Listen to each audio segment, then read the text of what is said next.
Sud Radio, les vraies voix qui font bouger la France, 19h-20h, les vraies voix citoyennes, Aurélie Gros, Stéphane Pellet.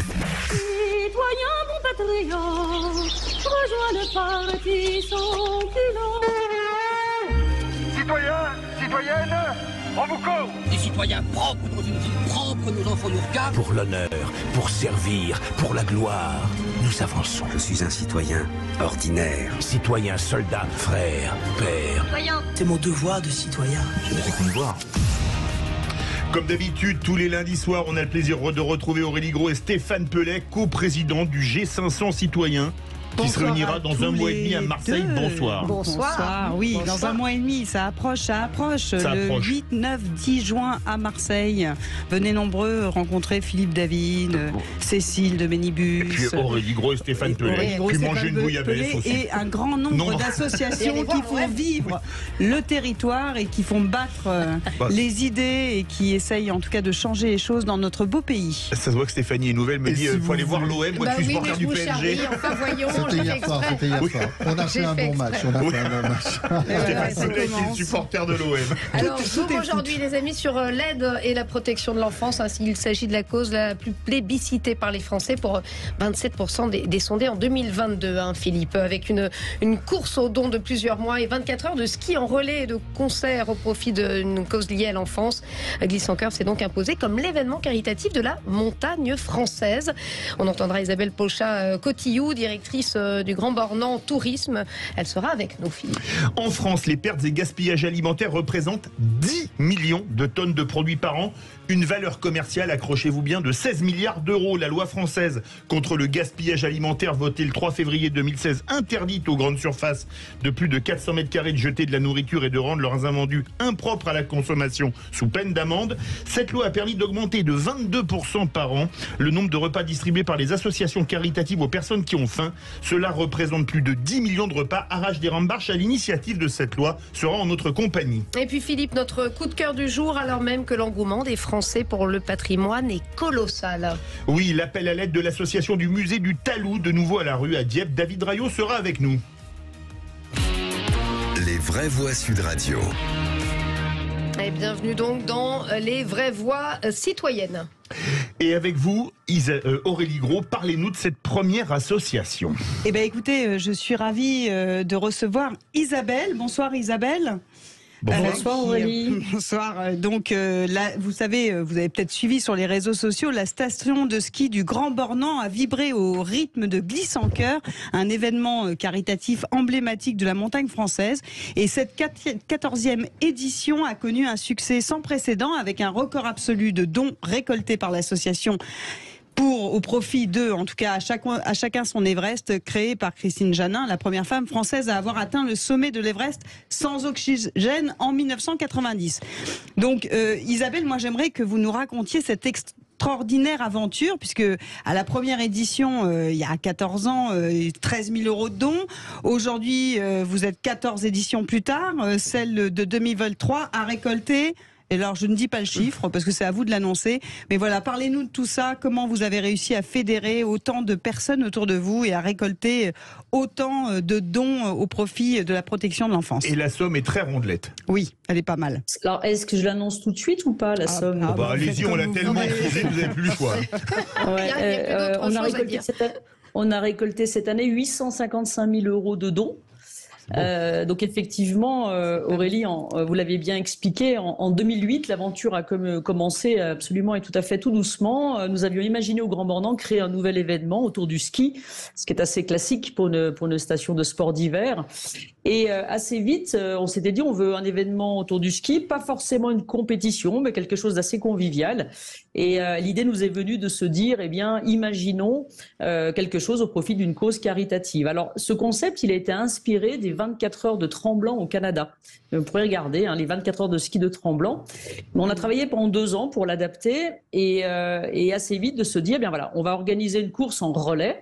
Donc, une équipe de skieurs est composée de 10 personnes qui doivent assurer un relais de 24 heures et tout ça au profit d'une association.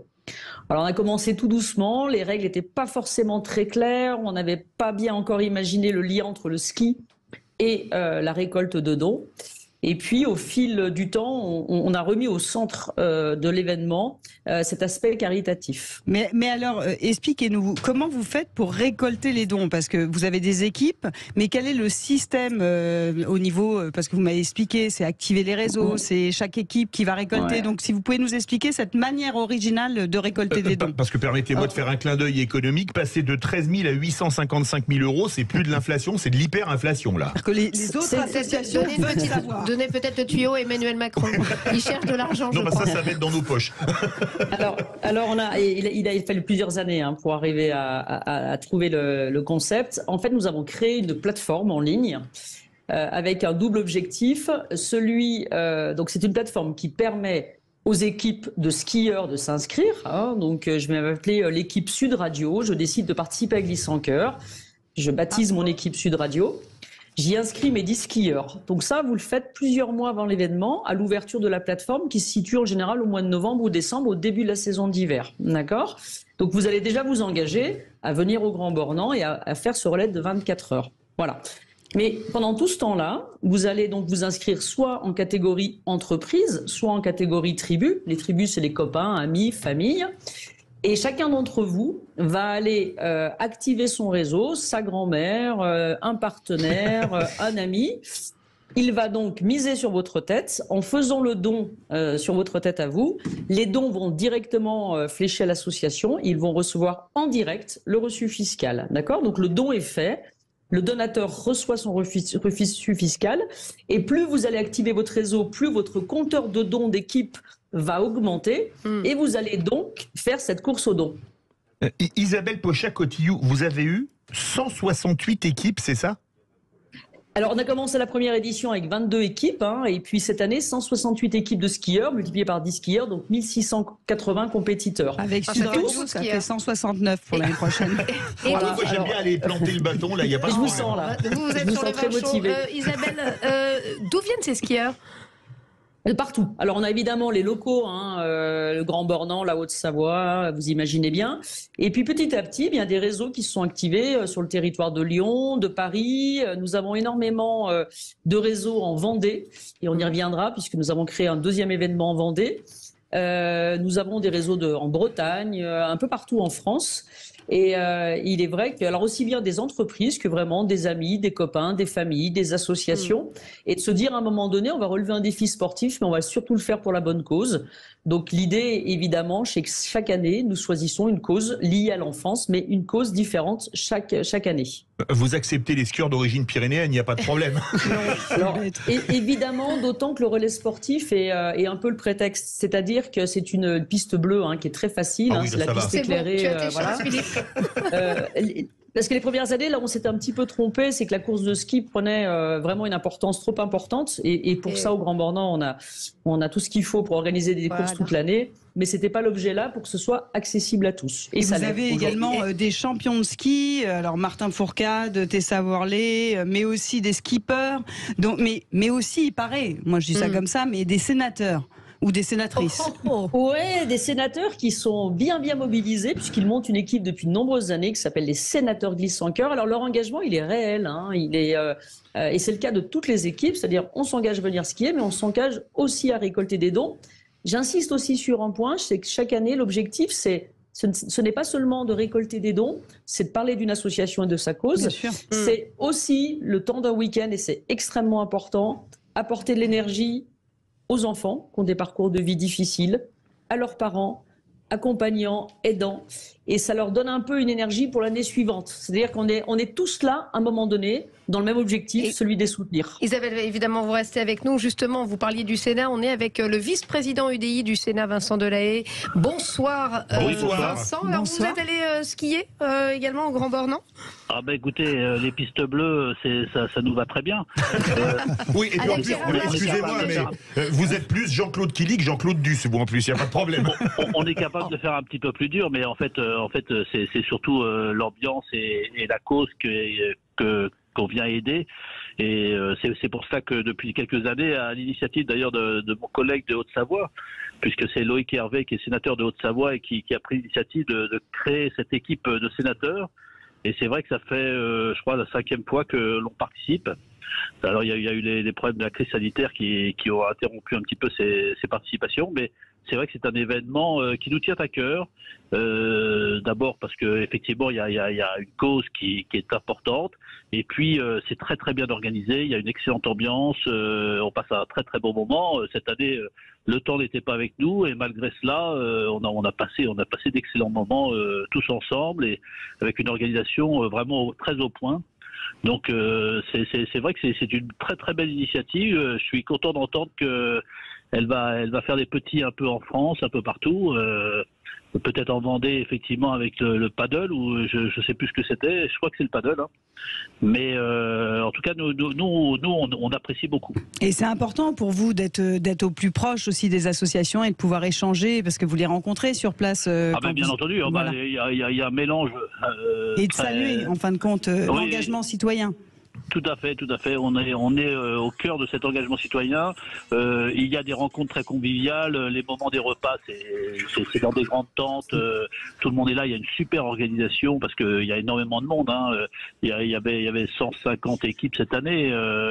Chaque équipe, c'est 10 personnes à peu près. Ça faisait 1500 personnes, plus des accompagnants.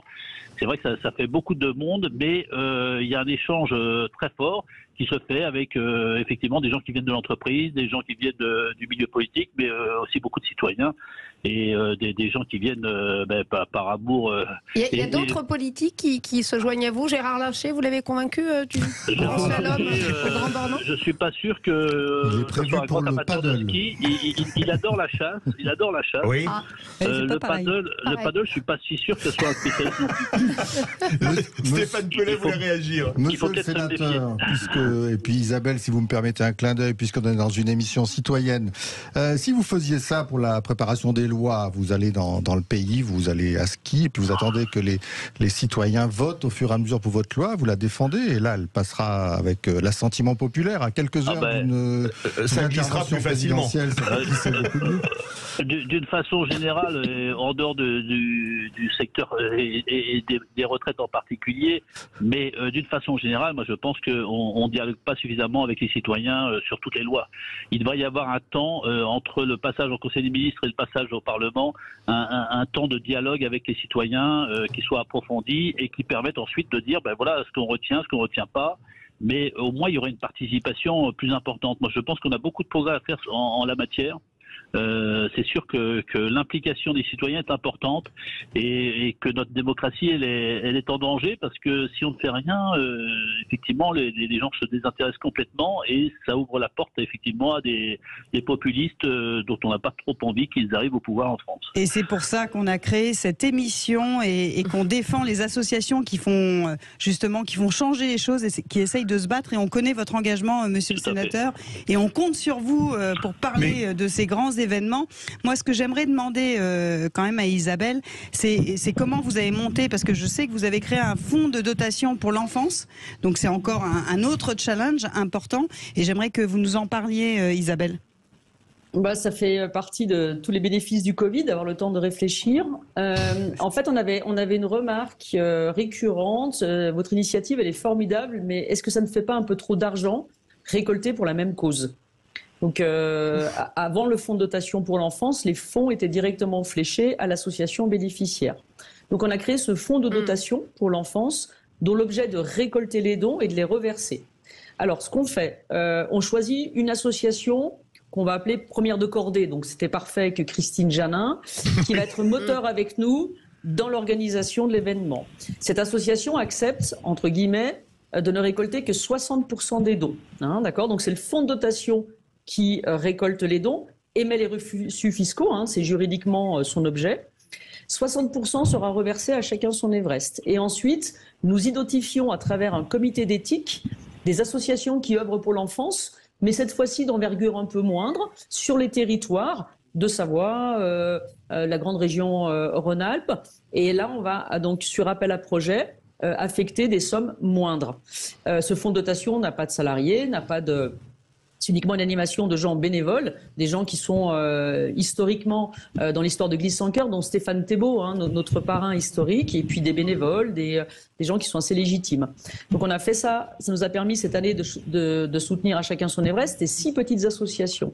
Et puis surtout, le deuxième finalité, eh bien, nous avons accompagné la création de Vendée Cœur. C'est exactement le même concept que Glisse sans cœur, mais ça a lieu au Sable d'Olonne. C'est 24 heures de paddle et ça a lieu tous les 2 ans. Ah bah Vincent Delay, vous voulez nous parler justement de Glisse sans cœur au Sable d'Olonne et de paddle? Écoutez, moi j'y suis pas encore allé, hein, donc. Mais ça va venir. Je suis meilleur en ski, je pense, qu'en paddle, mais en fait je n'y vais pas pour ça, donc j'irai volontiers en Vendée. C'est très sympa et c'est des initiatives qu'il faut encourager. Donc nous, on est là aussi en tant que sénateur pour encourager les initiatives dans les territoires et puis en faveur de l'enfance. Et je crois que ce qu'on vient d'entendre est très très bien. C'est vrai que il y a beaucoup d'argent qui est collecté, tant mieux. Il y a de la générosité et en même temps, on fait en fonction des besoins des uns et des autres et on essaye de répartir cet argent au mieux et au mieux des besoins. Donc je pense que c'est une très très belle initiative et c'est bien que ça fasse des petits paddle et autre chose peut-être. Hein. Il y aura sans doute d'autres initiatives. Mais c'est une très bonne façon de faire participer beaucoup de citoyens et en même temps d'appeler la générosité de tous. Merci Vincent Delay, on va continuer, on vous remercie. Merci à vous. Je vais vous dire que vous nous avez titillé les spatules là sur Sud Radio, parce que je me dis que l'an prochain, une équipe Sud Radio face à une équipe de sénateurs. Ah ben moi j'aurais plaisir. Avec un direct, avec un direct sur place. Avec un direct moi, sur place. Je pense que ça peut être pas mal. Ouais, vous êtes plutôt slalomeur ou descendeur? Ça dépend, plutôt. Descente pour toi de vin chaud. Super G. Ah bah là c'est complet, super G. Aurélie Gros qui frappe. Hein, merci à vous. Merci Vincent Delay. Vincent Delay nous parlait justement de la générosité des Français qui ne se démentent jamais. On parle souvent de l'individualisme justement de nos compatriotes et on voit que les Français donnent beaucoup. Hein. Et donnent beaucoup et je pense que l'exemple d'Isabelle, mais l'exemple de plein d'autres citoyens qui s'investissent aussi dans le tissu associatif, en est la représentation. Aujourd'hui, on a des Français qui veulent s'investir, qui veulent faire changer les choses, qui participent, alors financièrement ou en étant bénévoles dans une association. Et ces exemples-là, quand vous voyez d'où ils partent et où ils sont, et justement, parce que il y a eu des esquisses de la suite, il y a Glisse en cœur, c'est le ski, mais en fait, ils s'arrêtent jamais. Au Grand Bornand, ils ont décidé d'annexer toute la France. Donc je trouve ça intéressant. Ils parlent des Sables d'Olonne, de Lyon, et Isabelle nous rajoute. On va aller encore plus loin. Donc ça fait les petits frères et les petites sœurs. Exactement. Donc j'aimerais bien qu'elle nous en parle parce que ça veut dire que c'est quand même national là. Isabelle Pochat-Sautillo. Donc on va le dupliquer maintenant. On aura une première édition à Lyon les 18 et 19 novembre cette année, là en 2023. Et alors ce sera danse en chœur, 24 heures de danse. Alors on est exactement sur le même concept, hein, du samedi 14h au dimanche 14h. Ah non, ça je danse, mais très mal. Je skie beaucoup mieux que je ne danse. Et l'idée, c'est de faire bénéficier de l'expérience de Glisse en cœur avant des chœurs à danse en chœur pour qu'ils progressent plus vite dans leur organisation, dans la collecte de dons, le fonds de dotation pour l'enfance, vous l'avez compris, et le moteur central. Et en fait, la magie de ces événements, parce que on a mis longtemps à comprendre aussi, au-delà de la plateforme de collecte, c'est qu'on a réussi à mettre en synergie des milliers d'énergies positives qu'on décidait à un moment donné d'aller dans le même sens, hein, que ce soit donateurs, bénévoles, vous l'avez très bien expliqué, partenaires. Et qu'à un moment donné, effectivement, toutes ces personnes se mettent leurs énergies sur le même sujet, l'humain est capable de choses extraordinaires. Et puis, je voulais rajouter quelque chose, c'est que je pense que ça fait du bien à tout le monde.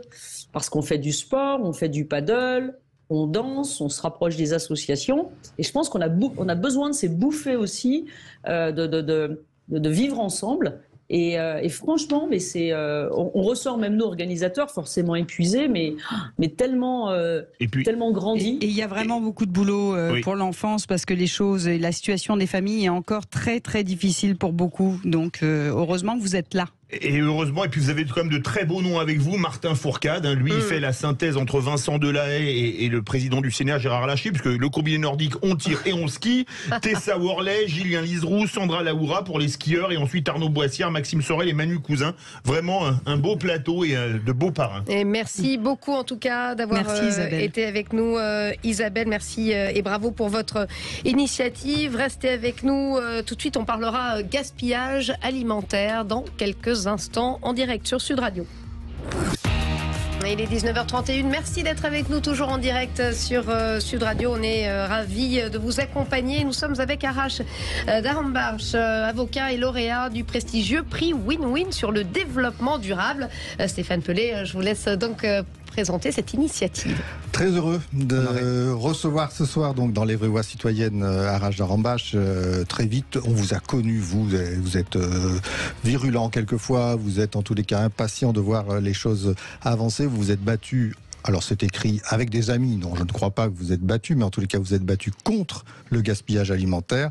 Une loi a été votée en 2016, dorénavant les supermarchés ne peuvent plus jeter de la nourriture dans les poubelles, vous avez publié des livres pour convaincre, c'était aux éditions Fayard, Manifeste contre le gaspillage alimentaire, qui a reçu d'ailleurs le prix Edgar Faure du meilleur livre politique de l'année, puis un autre, Agriculteur, les raisons d'un désespoir, avec un autre journaliste, Éric Delachesnais, aux éditions Plomb. Vous avez comme ça continué longtemps, vous vous êtes battu, et puis finalement vous avez reçu en 2019 un prix, le prix Win-Win à Göteborg, équivalent du prix Nobel pour le développement durable, pour votre combat contre le gaspillage alimentaire. Alors avant de vous donner tout de suite la parole, je pense que ça serait bien qu'on écoute un petit exemple de ce que c'est que de se battre contre le gaspillage alimentaire. Si le gaspillage alimentaire était un pays, ça serait le 3e émetteur de CO2 au monde, derrière la Chine et les États-Unis. Pourquoi ? Parce qu'on jette un tiers de la nourriture qu'on produit dans le monde. Aujourd'hui, on va voir ensemble comment lutter contre le gaspillage alimentaire.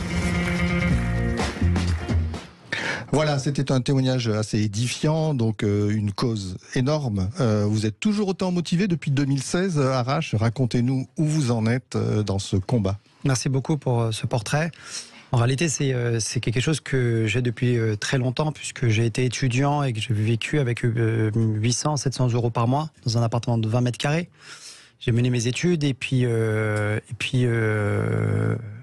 un peu honte de dire que j'avais faim. Donc j'allais voir les banques alimentaires très confidentiellement et je voyais beaucoup de ces nourritures consommables qui étaient jetées dans les poubelles. Et je voyais l'eau de Javel sur ces aliments tous les soirs. Je me suis fait une promesse, le jour où j'allais devenir élu de la République française, mon pays, j'allais me donner corps et âme sur ce combat pour pouvoir aider les gens à pouvoir manger, un tant soit peu. Et puis je me suis battu effectivement avec des parlementaires, des citoyens, des bénévoles, comme Aurélie notamment, qui a été extrêmement combative à mes côtés, où nous sommes battus pour obtenir une loi. Rapidement, au bout d'un an, la loi a été votée. 9 décembre 2015, d'abord, première lecture à l'Assemblée nationale. 3 février 2016, Philippe l'a bien rappelé, c'était un vote à l'unanimité au Sénat, promulgué le 11 février. Ça ne s'est pas fait dans la nuit comme pour les retraites, mais ça s'est voté quelques jours. On voit le clin d'œil. Voilà. Mais en tout cas, le 11 février 2016, elle a été votée. Philippe a très bien rappelé les conséquences de cette loi. Chaque année, plus de 10 millions de repas sont distribués. C'est une hausse de plus de 22% des dons alimentaires aux associations. C'est pas rien. J'ai voyagé dans plus de 40 pays dans le monde. Il y a une dizaine de pays dans le monde qui ont fait voter la loi. L'objectif pour nous, c'est sur le fondement d'une pétition qui est soutenue par la Croix-Rouge française Action contre la faim et le Programme alimentaire mondial des Nations Unies, de pouvoir valoriser la pétition que j'ai valorisée depuis très longtemps, qui aujourd'hui est signée par 1,6 million de citoyens européens. L'objectif, c'est que l'Union européenne puisse faire valider cette loi au sein de ces 27 pays. Pourquoi ? Parce que la pauvreté, en réalité, est la même partout. La classe moyenne est dans la même situation partout. De paupérisation. Et qu'en face, nous avons les mêmes aliments qui sont jetés. Face à la crise alimentaire, nous avons exactement, nous êtres humains, les mêmes problèmes. Arash Darambarch, vous parliez de l'eau de Javel. Moi, j'étais scandalisé quand j'ai appris il y a quelques années qu'on jetait de la nourriture parfaitement saine pour tout le monde avec de l'eau de Javel ou de la soude du desktop. Je suis désolé de citer une marque dessus. Cette loi, elle est passée en France, très bien. Est-ce que ça a fait des petits un peu partout ailleurs ? Vous avez visité 40 pays dans le monde, est-ce que ça a fait des petits ? Bien sûr que ça a fait des petits. D'abord, l'Italie a fait passer la loi. Ils n'ont pas mis la contrainte. Ce qui est intéressant, c'est que la Finlande l'a fait passer. Je suis allé en Amérique du Sud. Le Mexique est en train de la faire passer. Vous avez l'Argentine également. En Afrique, ils sont en train de passer. Le Congo-Brazzaville et l'Afrique du Sud, notamment la Tunisie, vont certainement la promulguer. Vous avez de nombreux pays comme des pays comme la Turquie, entre autres, qui sont en train de la faire passer. Et mais ainsi pourquoi de suite. ça vient aussi tard? Ça vient aussi tard parce que vous avez... Bonne question. Mais c'est une très bonne question. Stéphanie, je vais vous dire pourquoi c'est très simple. C'est que la loi sur le gaspillage alimentaire est la dernière loi française votée contre un lobby. Ce lobby pèse 200 milliards de chiffre d'affaires annuel. 200 milliards. C'est l'agroalimentaire. Moi, je les ai tous eu contre moi. Tous. J'étais salé, j'étais traîné dans la boue. Je savais très bien pourquoi, d'ailleurs. Parce que quand on ne peut pas discréditer une loi, on discrédite le messager. Oui. C'est le principe de base en communication. Donc on a essayé de me discréditer. Moi, je savais très bien qu'en m'impliquant sur ce dossier, j'allais être attaqué. Il y a eu de vraies méthodes d'intimidation. Des méthodes, bien sûr. J'ai été attaqué dans tous les sens du terme. C'est pas ça qui va me freiner, rassurez-vous. Je suis adjoint au maire à Courbevoie. Je suis avocat au barreau de Paris. Je me base sur des vrais sujets. On a parlé des violences faites aux femmes et aux enfants. Ce sont des dossiers dans lesquels moi je suis impliqué pleinement. L'objectif sur le gaspillage alimentaire, c'est que cette loi elle soit appliquée concrètement. La loi, elle s'applique aux supermarchés de plus de 400 mètres carrés. N'importe quel citoyen français peut créer sa propre association et aller réclamer les invendus alimentaires avec les associations créées au supermarché de son choix. Si le supermarché refuse, c'est une amende de 10 000 €.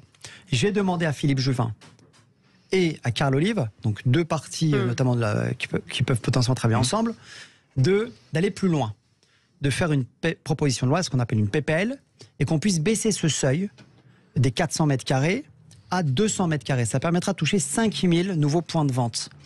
L'amende aujourd'hui est à 10 000 €. J'ai proposé dans cette PPL qu'on puisse l'augmenter à 20 000 € et que ça ne soit plus une contravention de 5e catégorie, mais un délit. L'objectif, c'est qu'on puisse toucher le maximum de supermarchés pour que le maximum de personnes puissent manger. C'est pas parce qu'on arrive dans le printemps et bientôt l'été que la faim va s'arrêter. Pas du tout. La France, c'est un pays moteur dans ce monde et nous devons, nous, aller beaucoup plus loin. Stéphane ? Alors, dans le moment où on est, qu'est-ce qu'il faut faire le plus rapidement là autour? Il y a donc des gens qui nous écoutent. Est-ce que vous êtes sur un message général à tout le monde, y compris surtout aux enfants, pour leur montrer que d'une manière, disons presque morale, j'aime pas bien dire ça, mais enfin quand même, il faut faire attention. C'est pas la peine de jeter. Il faut manger ou en tous les cas acheter seulement ce qu'on veut manger, etc.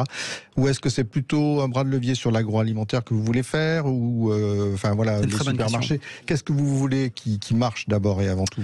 Mon message est triple, là, très simple. Le premier, c'est d'abord, j'envoie un message au président de la République, Emmanuel Macron, à son gouvernement et à tous les parlementaires. Il y a une proposition de loi qui a été votée, qui a été proposée. Je propose, et il faut impérativement que ce seuil de 400 mètres carrés descende à 200 mètres carrés. On touchera 5 000 nouveaux points de vente, parce que les collectes de la Croix-Rouge ou des Restos du Cœur, elles ne peuvent se faire que si la loi les aide. Donc ça, c'est la première chose. La deuxième chose, c'est de dire à tous les citoyens, vous avez cette loi qui est sur un plateau d'argent votée depuis 2016, profitez. Cette loi, elle coûte 0 € aux contribuables. 0 €. Créez votre association, allez faire des maraudes, allez récupérer les invendus alimentaires. Il y a encore beaucoup de supermarchés qui n'ont pas de partenariat avec des associations. Troisième chose, je demande que chaque citoyen, que chaque commune fasse passer la charte que nous avons fait voter, nous, à Courbevoie. À Courbevoie, en 3 ans, cette charte, elle a permis de sauver plus de 250 000 repas. Courbevoie est aujourd'hui la ville pionnière en Europe sur la lutte contre le gaspillage alimentaire. Pourquoi ? Parce que cette charte, les maires peuvent la récupérer et les décliner dans les conseils municipaux. Donc que les maires de France, avec les citoyens, puissent la faire décliner. Voilà. D'accord, ça c'est un très très beau message. Bon, il y a déjà un maire qui a entendu le message. Merci madame la maire. Il y en a 35 000. C'est déjà un bon début. Il faut commencer. Oui. Et puis là, la personne et je t'enverrai les chartes. Comme ça, tu l'auras. Et la personne dont on parlait, Emmanuel Macron, répondra peut-être ce soir. Je pense qu'il y a d'autres soucis, mais pour moi, le souci premier, c'est la fin. Tous le veulent. Alors, donc, Arash, une fois qu'on a réussi à faire avancer cette loi, une fois qu'on a trouvé le moyen de coercition, il faut quand même des associations pour le porter. Est-ce que vous ne croyez pas que, d'une certaine manière, ça vient un peu en concurrence de toutes les associations plus classiques, caritatives ? Non, tout est complémentaire en réalité. La France est le pays le plus fraternel au monde. La création des associations en France est un honneur de notre pays. C'est vraiment la fierté de notre pays. Lorsque nous avons créé cette fameuse loi juste après la Révolution française, permettant la création des associations. Il n'y a jamais eu pléthore. Tout le monde crée des associations. C'est l'honneur de notre pays. La création d'une association, ici, elle est contributive de l'application de la fraternité. Je rappelle que c'est quand même une devise qui n'est pas souvent en fait appliquée. On a souvent l'égalité, on a souvent la liberté, mais on parle très peu de la fraternité en réalité. Cette loi est une loi de la fraternité. Elle permet justement de l'incarner, de l'illustrer.